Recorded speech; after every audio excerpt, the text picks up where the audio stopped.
Ladies and gentlemen, please bear with us as we are improving and upgrading our production. The first moment of this broadcast, we are going to provide you with the first 47 minutes of roundtable discussion talk with small business owners of Save DC.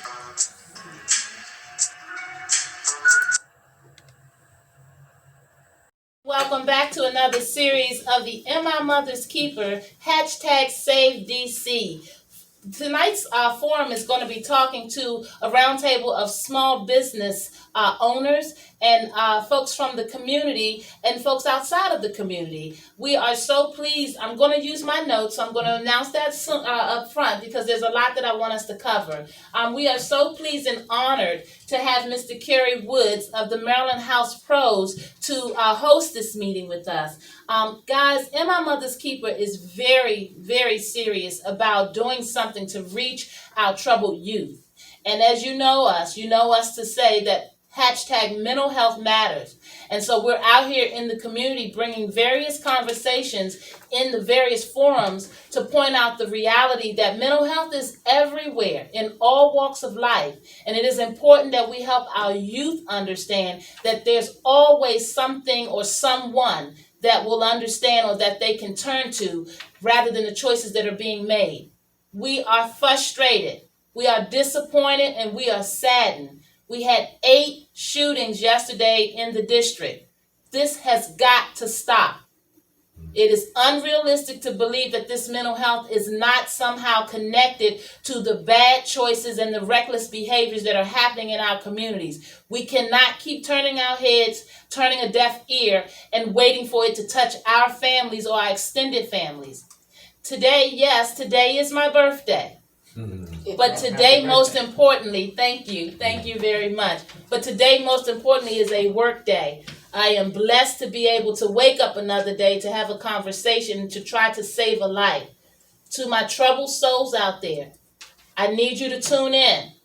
Tonight, Am I Mother's Keeper is asking you to pay attention so that you can brush the dirt off. Let's get real with it. To my brothers on the corner that are out there running businesses without the LLCs and the 501c3s attached, tonight's discussion is for you. Many of you have already started families. Many of you are fathers, and many of you are out there surviving. We don't judge. We try to find opportunities and resources so that you guys can make better decisions. Guys, all around us, we keep hearing Black Lives Matter, put your guns down, and everything else, and you guys are still disconnected to the messages that we're bringing to you. I'm going to pause for just a half a moment so that my viewing audience, if there is a young Black male in your peripheral that would benefit from this conversation, please get their attention. This will not work if we're not all committed to doing something different. This is not a they problem. This is a us problem. This is an election cycle, and we keep telling them that they must vote, that they should vote. But if they are disconnected and they don't believe that we're talking to them, then there's no reason for them to pay us any attention. Last night's podcast, we talked about the clergy community and a call to action to getting them back to the table. We talked about the disconnection in the governmental programs and the governmental response to this ongoing problem that we have in the community. There should be no shame in being hungry, and there should be no shame in being challenged. Many households during this pandemic and before the pandemic were challenged with stressful, depressive, and toxic relationships and circumstances. We've got to get back to caring about one another. And my Mother's Keeper has invited a table full of wonderful, dynamic professionals, because the only way that we get out of this is to do it together. So I'm holding you responsible, holding you accountable to help us get this message out. Our youth are in trouble. We have families in trouble. I do most of the work that we do primarily in Ward 8 because the numbers and the statistics speak to the fact that they are lacking the most of resources across the city. East of the river is in trouble. And my Mother's Keeper needs your support to hashtag Save DC. We need to use this social media for good. And my Mother's Keeper is very saddened to report that young lady, Miss Ashley, and her mom, Felicia, over there. My heart goes out to you, Felicia, if by chance you're tuned in. My very dear and best friend, Miss Davina Williams, is her aunt. Ashley was one of our shooting victims on yesterday. Ashley, this program is in your honor because thank God the bullet did not hit any main organs and you are stabilized and able to speak. But no doubt the trauma that you and your family are going to have to come back through and deal with is amazing. Guys, do not wait until this tragedy touches your family, your neighbors, or someone that you care about. It is going to take all of us to come to the table to help our youth figure this out. And there are many youth who are lost and thinking that these are the only choices that they can make. Stop telling them to put the guns down if you don't have something for them to do or turn to. Because in order to hold them accountable, we've got to educate and empower them. And we've got to change the circumstances that they're living in. And if you're in households and you're raising young men that are making these reckless choices, then we're asking you to speak up, speak out, and ask for help. And my Mother's Keeper does not come with judgment. We come with community partners. We come with resources. I'm a Ward 8 baby, a Ward 8 survivor for life. We do this together.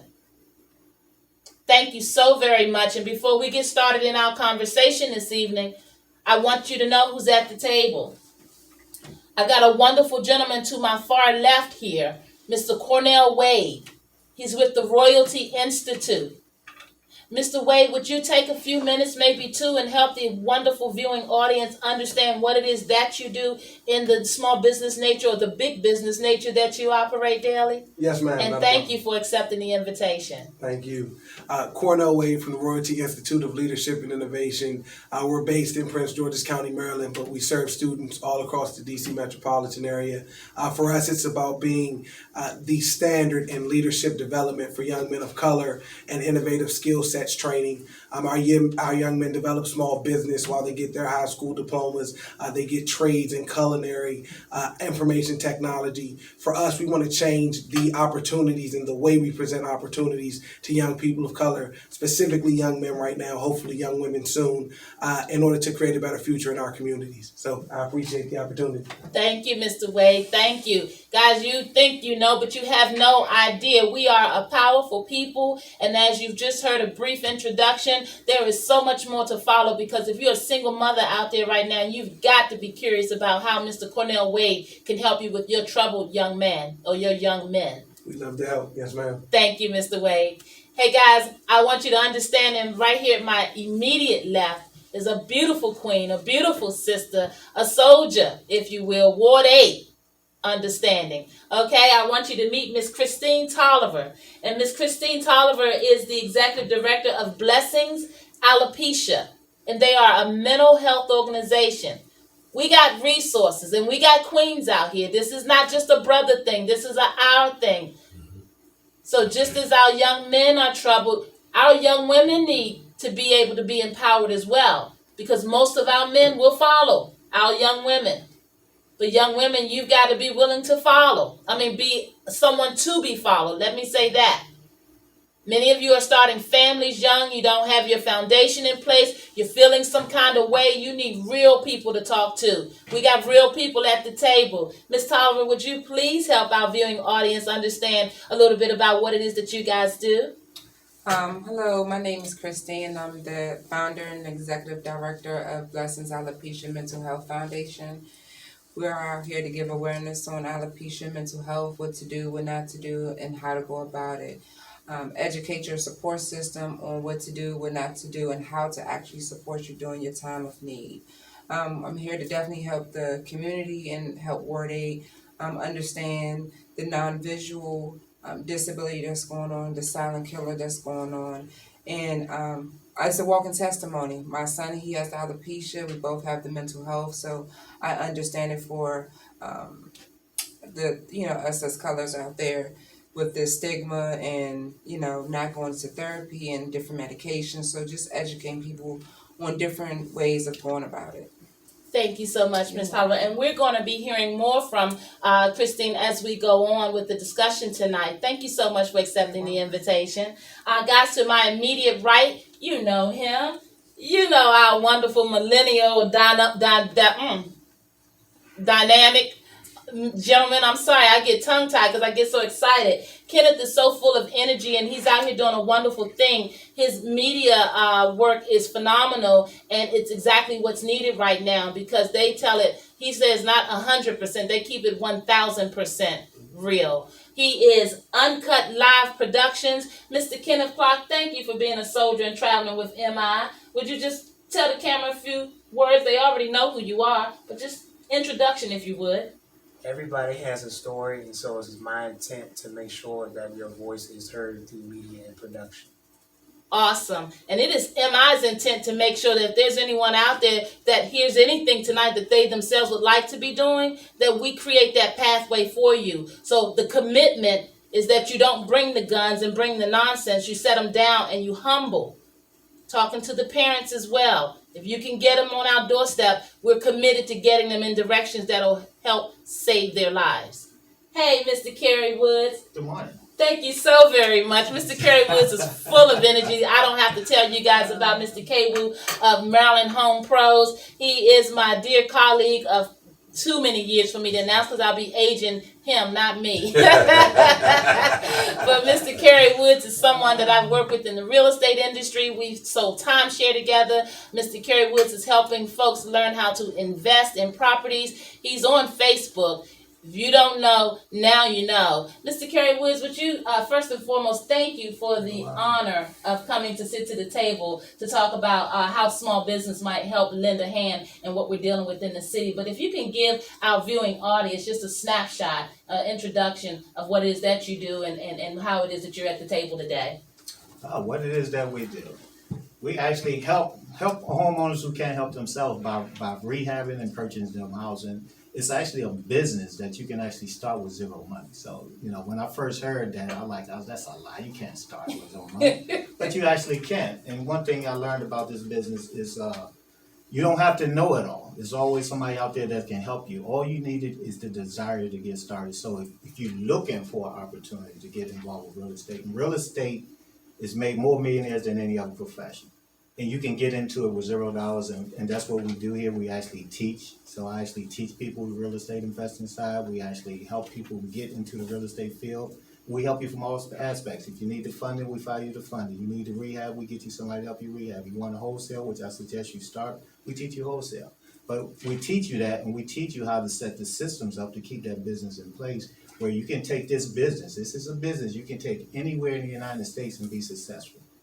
Or you can duplicate it, multiply it, and move it on, and you can do it with a cell phone and laptop. You can do real estate investing with a cell phone and laptop. You never have to leave the comfort of your own home. So, guys, if you think you can't run your own business, you're totally wrong. Especially in Ward 8. You see everybody else coming in and buying your properties. There's no reason why you shouldn't be buying and rehabbing your own properties and renting out your own properties and keeping them for generational wealth. So when that equity build up, you have money to invest. Thank you. I am so honored because you guys are in for a treat tonight. Mr. Woods is the real deal, and Ward 8 is Ward 8 is too familiar for him. So I'll let him tell you that story when he chooses to. But the fact that he took time out to come out to be able to allow us to come out to be able to help save a life is huge. Because I'm gonna tell you something: when you are in small business or a business owner in general, time is money. Time is money. So if you out there on that corner or you out there making moves and you're not bringing in the kind of money that you need to be bringing in to take care of your family, it's because you're not surrounding yourself with the kind of people that can help you do that. And it's time out for all this excuses in terms of not having the education or the skill set or not knowing anybody. MI Mother's Keeper is determined to help you to know somebody, to help you change the choices that you're making. Can I say something about Sure, please if do. those guys on the streets, some of the most successful people in this business come from the street because they understand it's a legal hustle. It's a legal hustle, guys. So if you on the street, you definitely want to get in touch with my Mother's Keeper. You want to get in touch with me. We can show you how to turn your illegal hustle into a legal hustle. So some of the most successful people in this business came from the streets. Or you got the right mindset, you just got the wrong product. That's right. That's right. And guys, right across, thank you, Mr. Woods, again. We're going to delve deeper into some examples. Guys, right across from me, we are in an election season. When MI Mother's Keeper heard that there would be no formal debate between Mr. Hill, the other candidates in the Ward 8 race, Mr. Cole, Christopher Cole, I want to be proper, and then the Republican candidate, which name escapes me, but Nate DeRange. Nate DeRange. Okay, when we found out that there would not be a debate with them and the incumbent, Mr. White, we were concerned about that.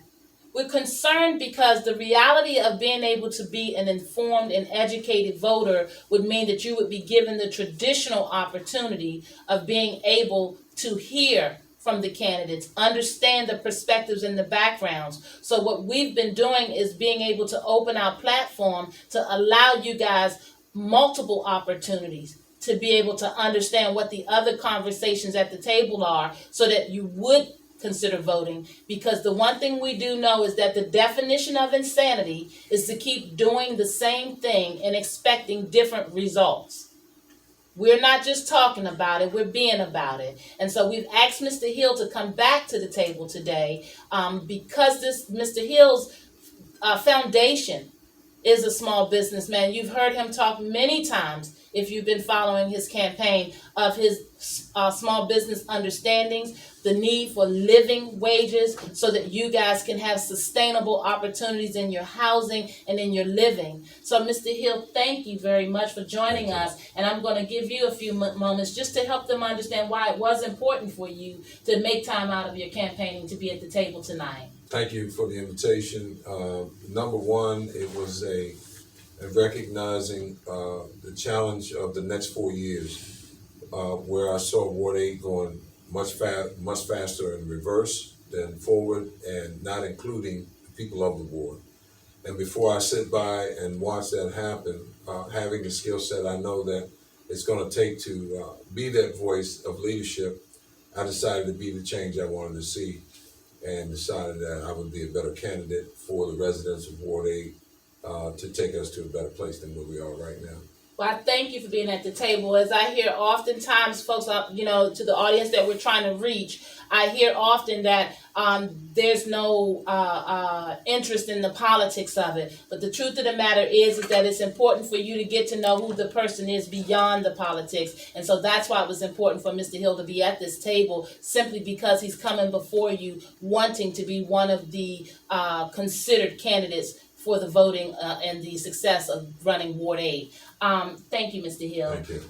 Miss Pastor Cole, there I go again, because I keep wanting to say Miss Cole. You guys know my partner in crime. You know Dr. Ann Coles, or maybe you want to hear me say Pastor Ann Coles or Overseer Ann Coles, but Dr. Ann Coles is about that work in the streets, in the trenches with us. And Dr. Ann Coles is also a nonprofit executive and president. And in the clergy, many of our folk out there who are considering being in the clergy also need to understand the business of it. And so we are pleased always to have Dr. Coles with us. But most importantly, I'm thankful that she's a pastor as well, because she can keep me correct as well, because I'm a Ward 8 baby, 100%. So, Dr. Coles, would you greet our viewing public and help them to understand how it is that you feel the need to be at this table today as we try to save some lives through this conversation? Good evening and greetings to everyone. I bring you greetings from the Kingdom Life Outreach Center / Put Your Guns Down and Life Your Hands Up. I am a Ward 8 baby myself. My gun is I deal with anger sometimes. I can deal with insecurity sometimes. I deal with being forced to be a single mother, deal with mental illness on a daily basis. And also, I believe in the work is not in the pulpit. The real work is outside the doors, into the community. And I have not forgot where I came from. I'm very transparent. We all got issues. I don't have a heaven or hell to put anybody in. It's about helping people. My job is to go into the political realm and any other realm, get the knowledge, and then be able to bring it back, not to the selfish church community. I'm going to say that again, not the selfish church community that got their own issues, got their own guns. That's why they can't be effective in the community. That's why pastors don't like me, because I keep it 100. But to bring it back into the community, which consists of a multitude, not just one religion, but all religions, is about empowering one another. And that's where I work. Love you. Talk to you later. Hey, you already know what it is. I don't even have to say anything after that other than thank you, soldier. Thank you for walking this walk with us and the work that you do. God bless you. Bless you. Well, to her immediate right is a gentleman that I love to be able to introduce to you. His name is Mr. Thomas Carpenter, and he is the president and executive director of Tomorrow's Black Men. I would imagine that has to speak volumes and that has to be pretty obvious, but I'm going to let him share with you how it is that he felt the need and thought it was necessary for him to be at the table today. Mr. Carpenter, thank you so much for accepting our invitation. Thank you for allowing me the opportunity to be here. Tomorrow's Black Men has been around for quite a while. We primarily do work in the Virginia, Maryland area, and we focus on individuals to help them transition from childhood into adulthood. We offer scholarships. We partner with other organizations to enhance what it is that they do and strengthen their programs so they can create solid pipelines in the community to help our kids get out of bad situations. That's awesome. Thank you. So you can see MI is not playing games. We're pulling out the big guns tonight, and it's pretty late. I'm going to ask my wonderful, wonderful assistant, Mr. Charles, behind the camera, if he'll come up a little closer. One of the things that I've been hearing is that they've been having trouble hearing us. So if you'll give us a minute, Facebook, I'm trying to do this to make sure that there is no part of this content this evening that you guys are not able to hear. In addition to that, I would ask everyone at the table if we could speak up louder, because I know that that's something also that folks have been challenged to hear us in our broadcast. Thank you again for tuning in. Hey guys, the first thing I want you guys to ponder, and then we'll go around the table and have anyone chime in that they'd like to. You know, we can't all speak together, so I will just monitor to make sure that there's no traffic jam. But one of the things that's been troubling me and why I've been wanting to bring us all together from a small business perspective, I'm remiss to say that I am actually the broker and owner of Waterfront Insurance Network. Don't get it twisted. I'm Ward 8, but your girl is in these streets. Okay, not only am I the executive director of MI, I also have a Waterfront Insurance Network company with 2 offices that we maintain, one over in Southwest on the waterfront, and also we have one at 1629 K Street Northwest, and we sell everything from life insurance to business insurance, auto insurance, you name it. So, guys, we can brush the dirt off and we can make different decisions, and that's why we're at the table. So I am going to ask my colleagues at the table to ponder this. In this pandemic era, there have been many folks that have been challenged to try to figure out the entertaining aspect. There was a story that came across the news where we lost a 17-year-old. And one of the things that stuck with me is that this young man had 2 children, one here and one on the way. And what bothered me about that was that how do we get in place before we have to lose not just a young life, not just a black man, but a father. And I think that a lot of times when our government is troubleshooting the reality of resources and how to allocate and how to designate programming, one of the things that is unique or appears to be unique in our communities is that what we consider family structures are seemingly different, because traditional settings outside of the black community wouldn't necessarily expect that a 17-year-old will be a father of 2. And so what bothered me was that the ability of him being able to finance his legacy. Because if you've already started your family, you should be thinking about your legacy. And so my first question on the table has to do with legacy. And I'm going to come to you, Mr. Host of this meeting, Mr. Kerry Woods. How do we help our brothers on the corner go from where they are to even figuring out why they should care about having or starting a legacy? It's a great question. How do we help? I don't know the answer to that one. Maybe we can pass that to somebody else. I really don't know the answer to that question. Okay, and that's a fair response. Hey, Mr. Wade, I'm going to throw it your way. I wouldn't even know where to start with that. When we start talking about legacy, how do we take them from where they are and get them even interested in understanding legacy? I think it starts in how we educate our young people. From a very young age, we have a focus on things that I don't know have to do with legacy, specifically in the African American community. We teach subjects that are conducive to building a legacy in our communities. So I don't believe they're prepared to do so. That's a good response, and that's a great start. Now let me take it back for a minute and just say your legacy is the representation of you, the carrying on of your namesake. You know, we got some soldiers out there in Ward 8. Everybody's a bad bee in Ward 8. But the reality of how quickly life is being taken and how quickly life is being lost, you're not even living long enough for us to be able to understand what your legacy should look like. You don't want to hear words that come up like a will. You know, that's just too technical.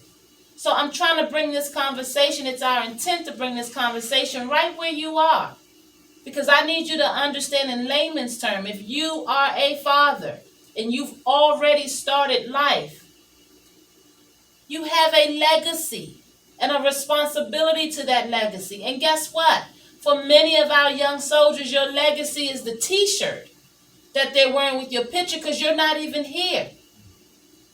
You're hoping that your homeboy is going to do the right thing or do right by you or be genuine or real and help your children because you're gone. Help mom put food on the table. Legacy is the word that I'm talking to you about tonight.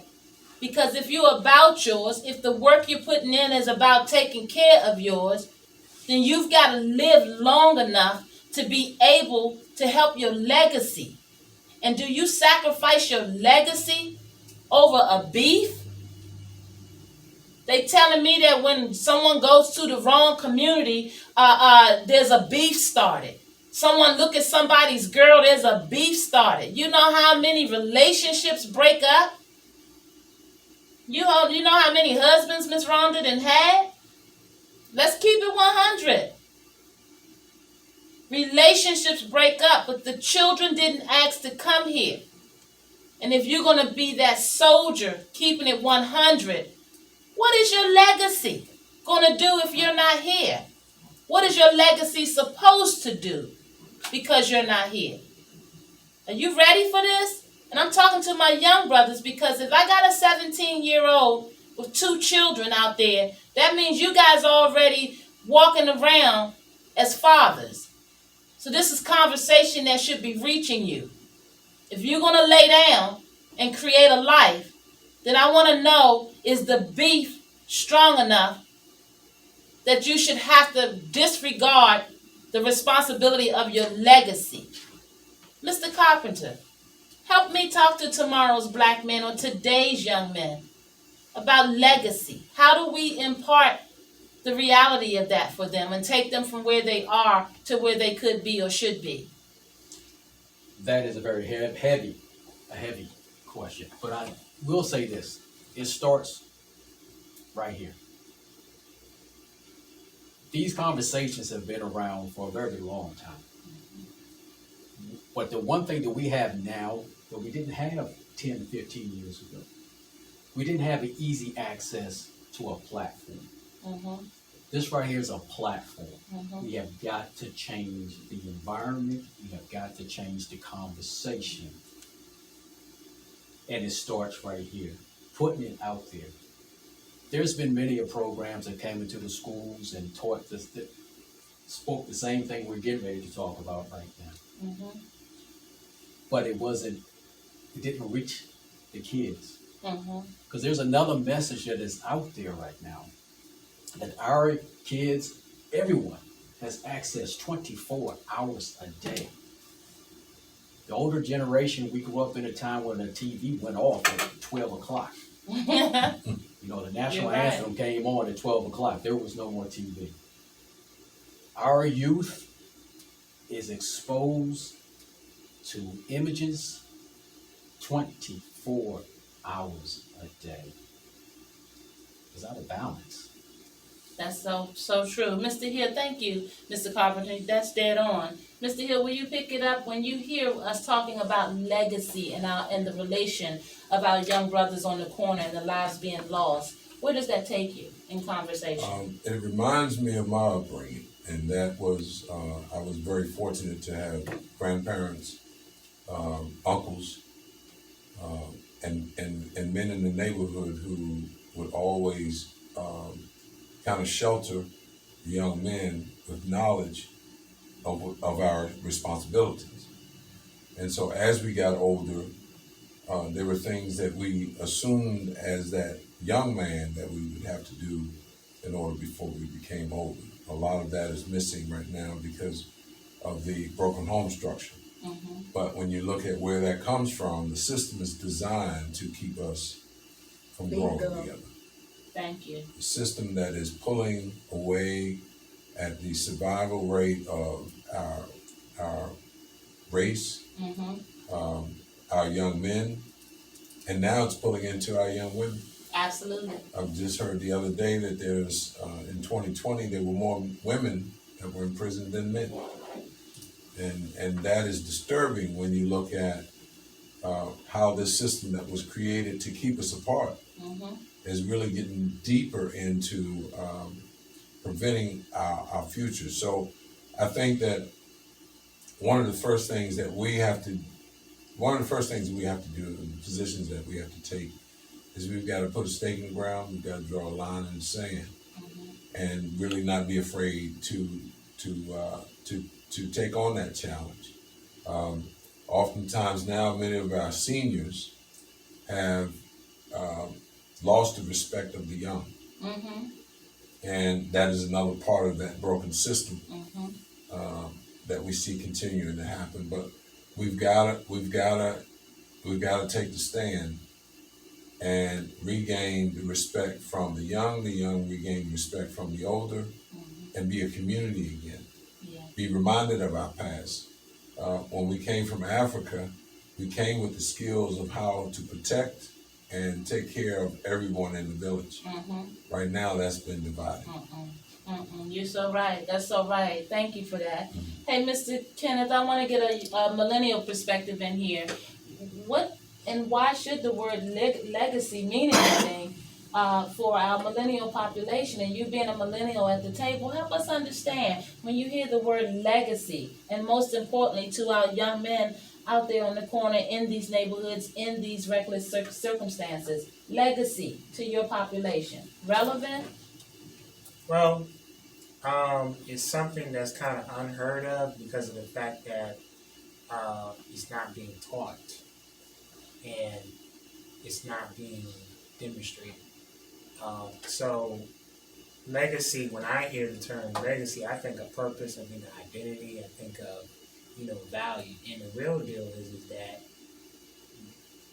the millennials and the younger generation, they have to be informed that they have a purpose. And the deal is that when a person doesn't feel that they have a purpose or identity, they're left up to subject themselves to be a danger to themselves and a danger to the environment. I love that. I love that. So what you just demonstrated is that if we, in our generation and generations beyond us, take the responsibility for teaching the understanding of what it would mean to have a legacy, then you guys are capable of picking up that baton and resonating if we would do our part and help you find purpose. Yeah, and just really just be a listening ear.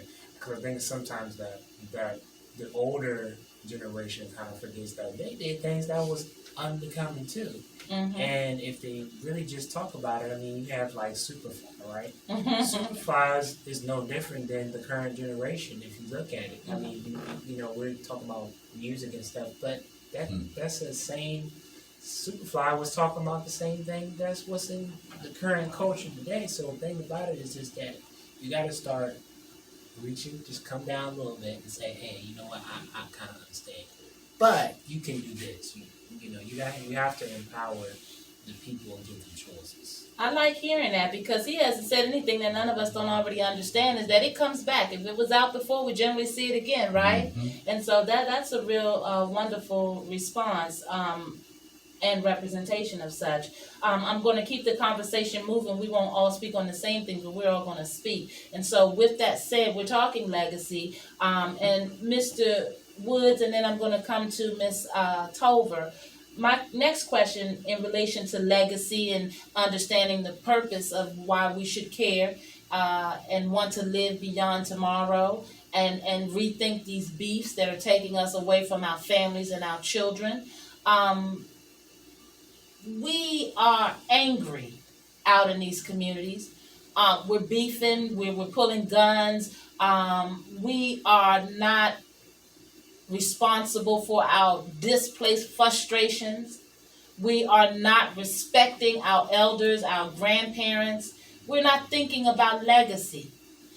This is a question I'm coming right your way and down your alley because you're big about time and money. How much money you losing when you get mad over something and not able to work? Like, could you talk to me about the reality of making your bag and having it interrupted because you're not in control of your attitude or your temper? I wish my God, you're right on point. I mean, just by being out of control of your temper, you can lose so much time and so much of your life, you know, just by making that one wrong decision, right? And it's not necessarily about the money all the time. But like you said, back to that legacy, you know, you make that one little mistake, that could set you back light years. You talking about 10, 15 years, now you got to make up that 10, 15 years. And if you got kids, the disconnect is there. And that's where the disconnect comes. You disconnected, you separated for years. Now you're trying to come back and be a part of their life because you made that one mistake, right? That beef that you thought, oh, you're so proud of yourself. And then you realize, hey, by the time you mature and realize, hey, that was the biggest mistake of my life, it's too late. Yeah.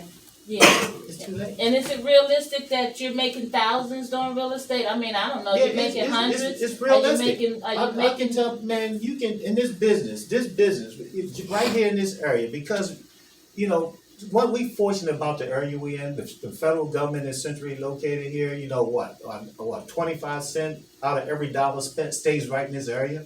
You know, in this business, doing real estate, you can make $1 million in 12 months. With no education whatsoever. You can make $1 million in 12 months with no education whatsoever. So you can't do that on the streets, you know, without heading to jail or to your deathbed. So I got warrants, you know, I got child support I haven't paid. I got a gun charge. I mean, that's the reason why you need to do something that's going to be creative. You can pay those child support. You can make enough to pay all the back child support and still have money in your pocket. Right?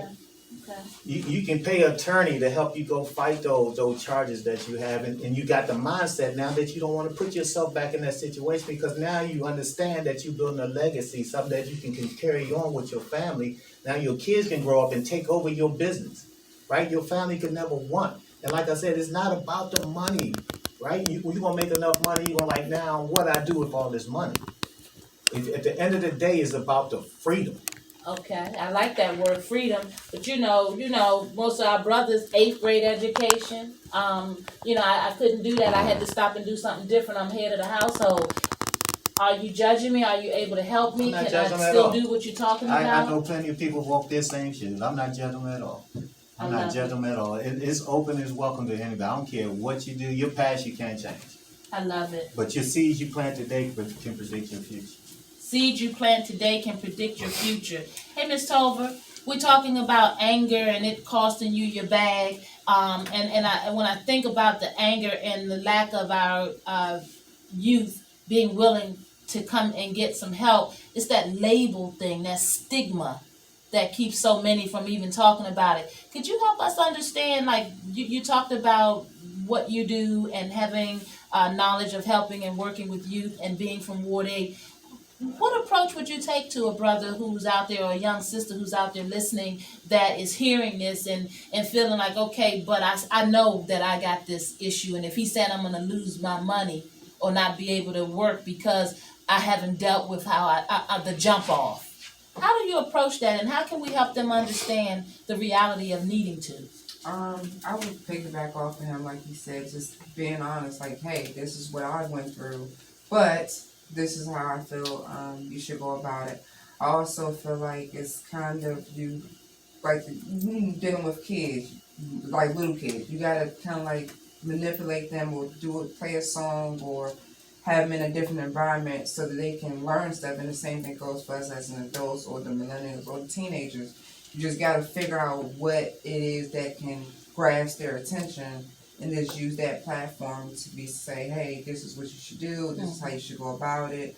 Or they just letting them know what they're doing. You know, that platform just, explaining what they're doing. Yes, I am doing this out here in the streets, but this is how I'm going about it as well.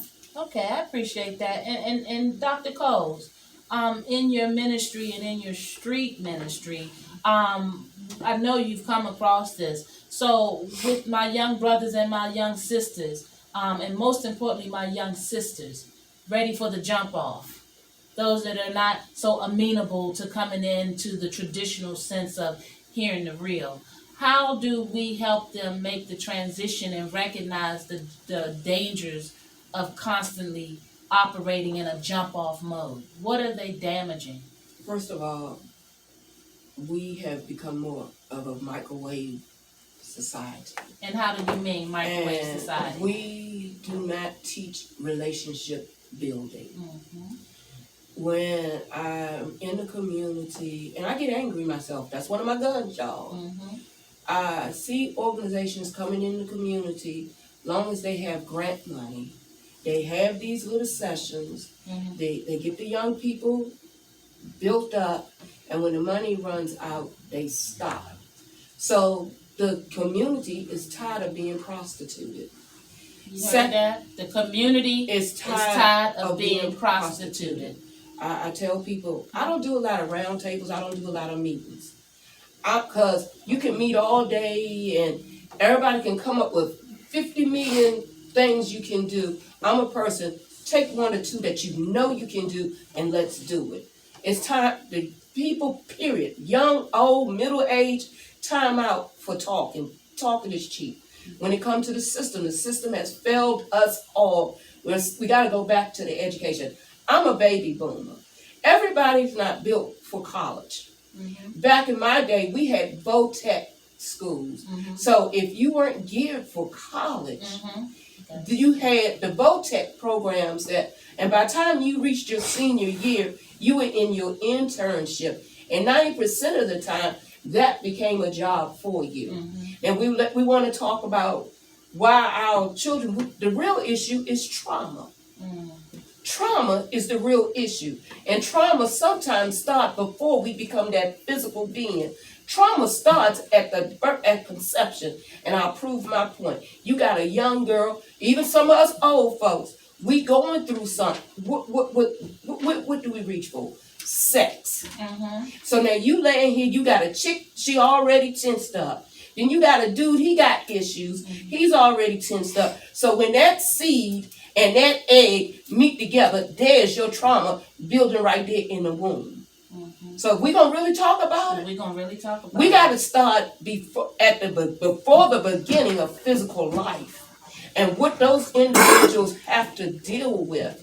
And the system has got it so that what's breaking up the families is, I get calls all the time. See, as a pastor, we can kind of be the mediator to keep social services from coming after you.